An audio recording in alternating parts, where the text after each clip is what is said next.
Hi, welcome to today's video. My name is Paul. So this week I wanted to talk a little bit about watercolor paper and maybe some ideas on how to choose the best paper for you. I would say there's no one answer to this. There's no one size fits all. It depends on a number of things, your budget, your style of painting, maybe even where you live. So I'm not going to recommend any particular brand of paper.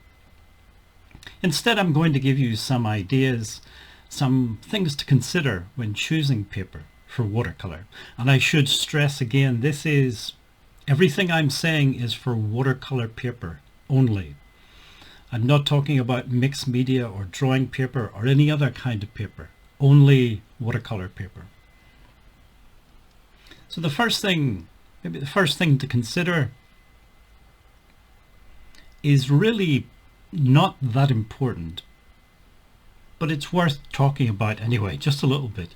And that's to do with the form of the paper. So you can buy paper in different forms, in individual sheets, in blocks, in pads.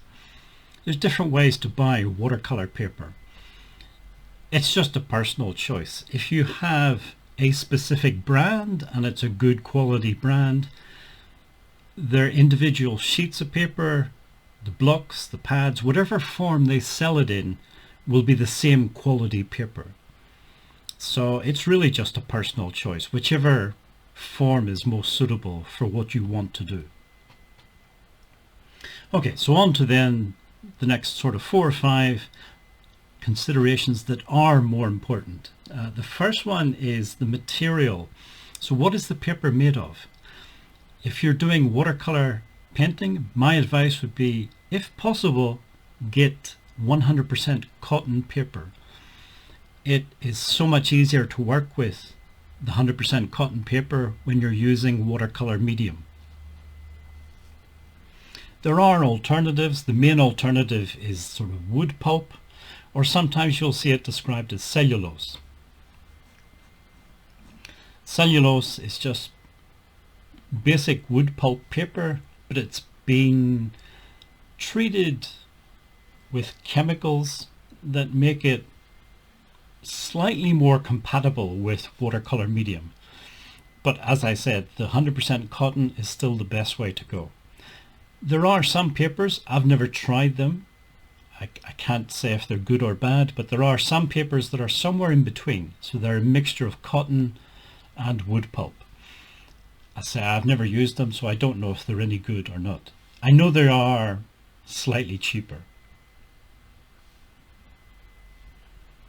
The next consideration is the weight of the paper. So the weight is basically how thick the paper is. Basically, the higher the number, the thicker the paper. Sometimes you'll see the number, it depends on where you live. If you're living in the US, it's probably going to be the imperial weight in pounds. In the UK, you'll sometimes see it in pounds, sometimes in grams per square meter. Either way, whichever system you're using, as I say, basically the higher that number, the thicker the paper is going to be. And that's important in terms of buckling. The thicker the paper, the more water it can absorb, and it's more resistant to buckling. Thinner paper will buckle quite easily. It's more difficult to work, therefore it's more difficult to work with the thinner papers.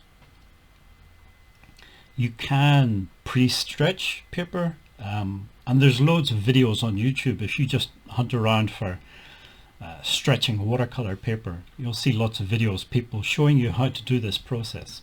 And it is a process. It takes a bit of time, it's a little bit messy, but it is possible. And it's one way of avoiding buckling without having to spend lots of money on thicker paper. The heavier paper tends to be much more expensive than the thinner paper. One little thing about the weight, especially the imperial measurement system, so pounds rather than grams per square meter, the metric system. if you're dealing with pounds, the way they define it is, let's say it's 140 pounds. Well, what does that mean? It means if you have a stack of 500 sheets of paper, the total weight is 140 pounds, which seems reasonable. It's one way of measuring this paper weight, the thickness of the paper.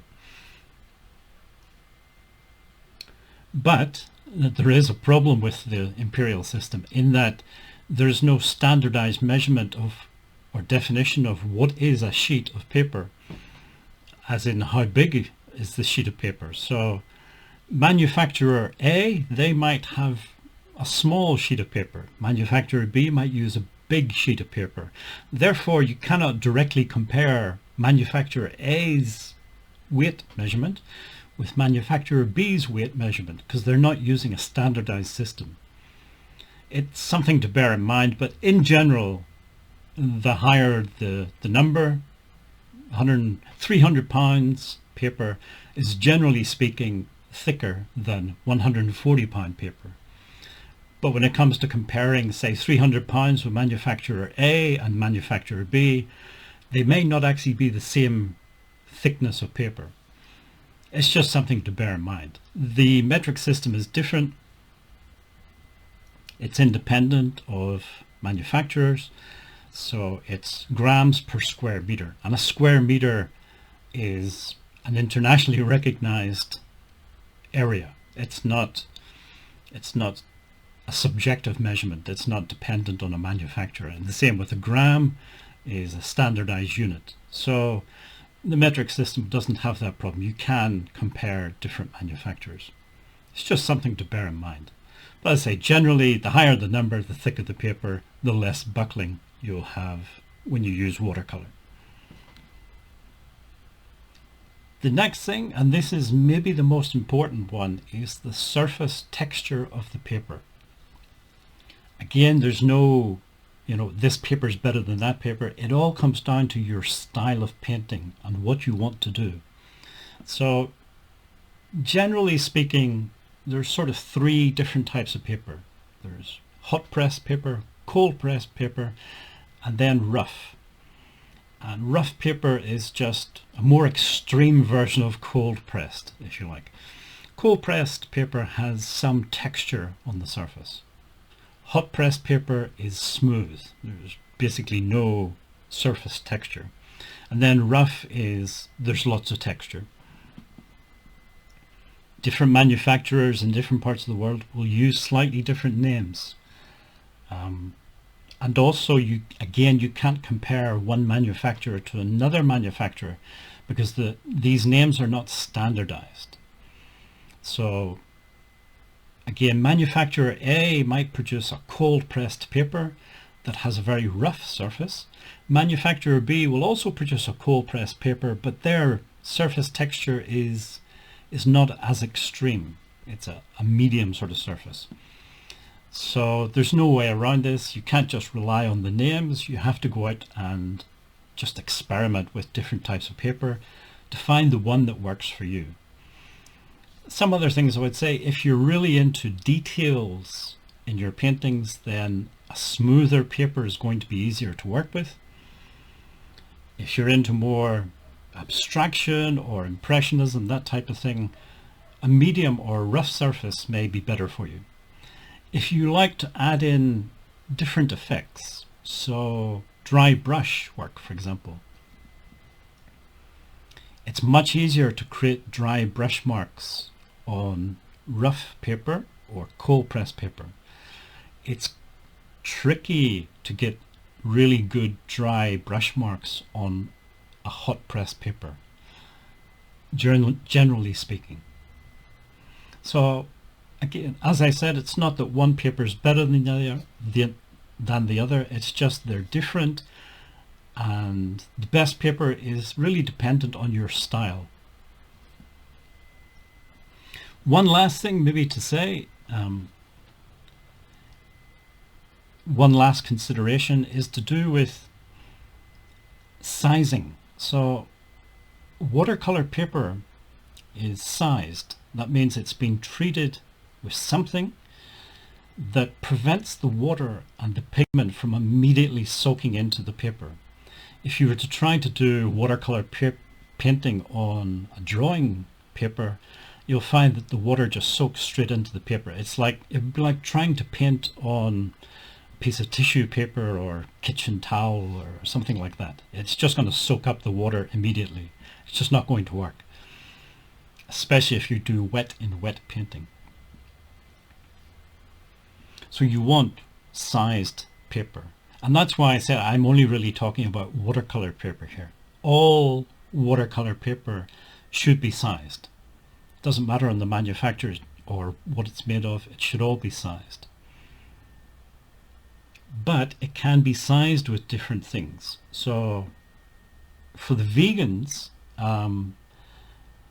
you need to do a little bit of research on the chemicals or the animal products that a particular manufacturer is using, because some of them will use gelatin or something like that for the sizing medium, and that of course is an animal product, and if you're vegan, that's not going to be very vegan friendly. There are other manufacturers that use chemical products, not animal products, so you just have to do a bit of research on this.